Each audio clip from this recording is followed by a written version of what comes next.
Hey guys, my name is Tequila and welcome back to Wonderfully Made in Christ. If you're new here, make sure you hit that subscribe button so that you don't miss out on a video every single time I post. I post about lifestyle, faith, and a vlog here and there. And if you end up enjoying this video, make sure you give it a big ol' thumbs up just to show me that you're supporting this channel. And without further ado, let's get into the video. So today we're going to be talking about 5 ways that you can get your life together and on the right track for the year 2024. Let's get into it. So the first way is to have a vision board. We've all heard about vision boards. They were really trendy, I'd say like 5-10 or so years ago. But I'd still say there's something that are very important to have when it comes to having a vision and a goal for your life and for the year. So I've been making a vision board every year for the past 2 or 3 years, and it's always been a little fun festivity that I've been able to do, and it's really nice just I've done a lot of mine physically, so I hang it up somewhere that I can see it on a pretty regular basis, and there just have always been something fun to look at. But this year I want to do better about maybe being a little bit more serious about my vision boards and having that as a way to help me not just manifest things into existence, but basically as a way to have a vision and an encouragement for my life to do the work that I need to do ultimately to get to the place that I want to be. So not just I put this up and then magically things happen for me, but I put this up and because I'm looking at it, because I'm praying over it and I'm bringing it back to the Lord, because I'm focusing on it, those things my steps are aligning in step with the vision I have for my life. So that's more of how I want to use my vision board moving forward into 2024. So a few tips about vision boards. Number one is you can have one for your whole year, which is great. I do recommend that. I do suggest that. But one thing I've been doing as of late that's been really helpful to me is having a vision board, not just for my whole year, but for seasons of my life.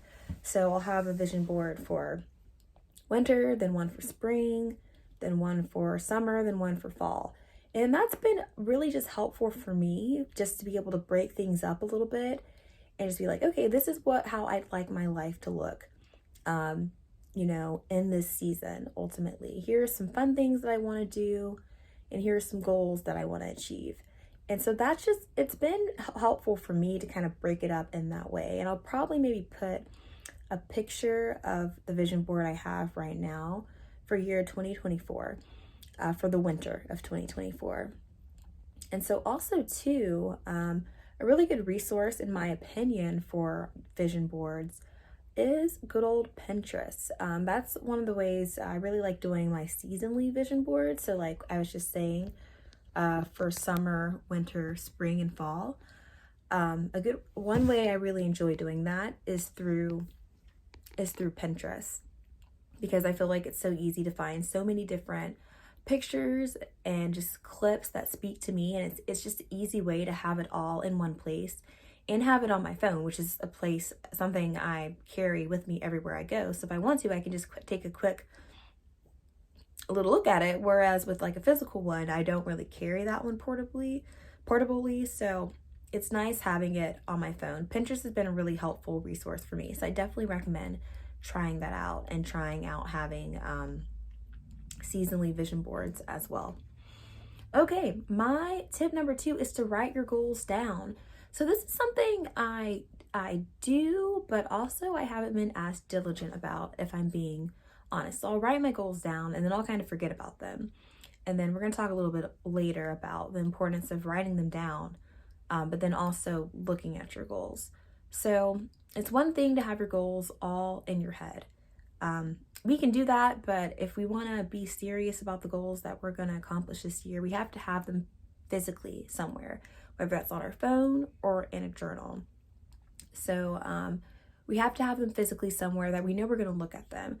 So whatever that is for you, find a place that you can write it down, but also you're going to look at your goals. So write it down and then look at them on a regular basis. Maybe even make it like a habit. Like, okay, today I'm going to go for a run.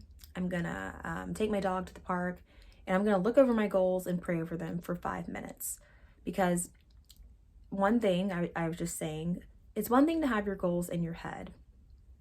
If you have them in your head, like that's great. That's fine and dandy, but obviously you can't really make traction on your goals if they're just within yourself and not physically in front of you. So find ways to write it down. And then secondly, as I was just saying, make sure you are able to look at it on a regular basis, because if we don't look at something, if we don't take the time to actually physically have it in front of us, if we don't take the time to actually like pray over it and bring it to God and remind ourselves of what it is that we want, we're going to forget about it. And I think that's my biggest thing too. I'd write it down, I'd put it somewhere, and then I'd lose it or I'd forget about it. So if you make a goal not only to write it down, but also to look at it, like what we look at and what we focus on, like we magnify. That's one thing I'm definitely learning. So basically someone had a sermon at the church I go to a couple weeks ago, and they were saying like to magnify the Lord isn't just to make him bigger, because when you magnify something with a magnifying glass, right, you're not just making it bigger. It's as big as it already was. However, when you put the magnifying glass on there, now it becomes like the focus is more centered in on the object in front of you. So it's always going to be that big, but now the magnifying glass helps you to be able to see it and focus on it more ultimately. And so same thing when it comes to our goals. If we're focusing on it and we're taking time to do this on like a regular and consistent basis, that's like we're going to be naturally making steps and making moves in those directions. However, if like we write it down and then we forget about it and we're not looking at it, we're gonna forget about it, and it's gonna be harder for us to remember what it is we want, remember what the vision is that we have for our life, and also just to take steps in that direction if we're not even taking the time to check in with ourselves and remind ourselves this is the direction that I want to go. So yes, 100% write your goals down and then look at them and pray over them on a regular basis. So that was number 2 and 3. Tip number 4 is to break up your goals by the day, the week, the month, the quarter, and the year. Yeah, so this I haven't done the best at either. I tried to kind of do this last year, and it did help. I feel like when I actually did try to do it, I would kind of like break my goals up by the day. But as far as the week, the month, the quarter, and the year, I didn't succeed at that as much. But I feel like it really is helpful.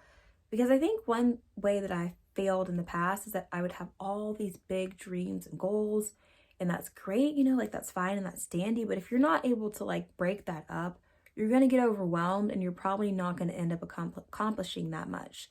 So break your goals down. If you have one big goal that's going to take the whole year to accomplish, what can you accomplish in this 1 month to get you one step closer to finishing this goal in the year to come? That's a little bit,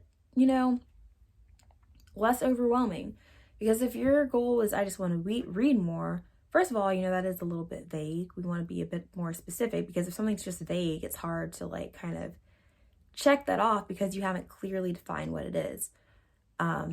So we got to make it specific, but also if your goal is you want to read more, and then you set and you haven't read in a long, long time, and you're like, I'm going to read a whole book in a week. Maybe you're a super fast reader and you can do that, and that's great. However, if you haven't picked up a book since like high school and you're going to read a whole book in a week, but also you work and you have other responsibilities, that might be kind of challenging. Now, for some people, maybe that works for you, but for me, I have other things, that I have to do. So that might be a bit much for me. So what's more reasonable for me is, okay, I'm going to read for 10 minutes today. At the end of the day, I'm going to read for 10 minutes, or I'm going to read 2 pages today. That's it, just 2 pages. And also too, a fun fact, if you set a goal that's super small, that goal often is enough to get you started to the point that you'll go past that goal. So if you say, oh, I'm just going to do 1 push-up, it tricks your brain to actually start working out, and then you end up doing 20 push-ups instead of 1 push-up. So yeah, if you're ever feeling demotivated, make a goal so small that you're going to achieve it. Would you have to wash the dishes or something like that? Or just say, I'm gonna wash one dish and you'll probably end up washing more dishes. So that's just a fun little tip for you guys. But yeah, break your goals up. That's something I want to do better about this year. I hope I do better about this year, and I hope I do better about checking in with myself and seeing the progress that I've made. Also, I want to give you guys a book recommendation. It's called The 12-Week Year. And then I think underneath that, like the sub caption is Get More Done in 12 weeks than most people do in 12 months. So I have not read this book, but I did just check it out on the audiobook app that I have. So I'm really excited to read it. I still have a little bit more time left in winter break. So maybe I'll start it this winter break and then, you know, just continue listening to it in January. And so I've heard really good things about this book. It's really good when it comes to just productivity and getting just a lot done. So many times we have, like I said, all these big dreams, goals, and plans because we don't have a good plan to accomplish our big dreams, hopes, and plans. We don't have an agenda for it.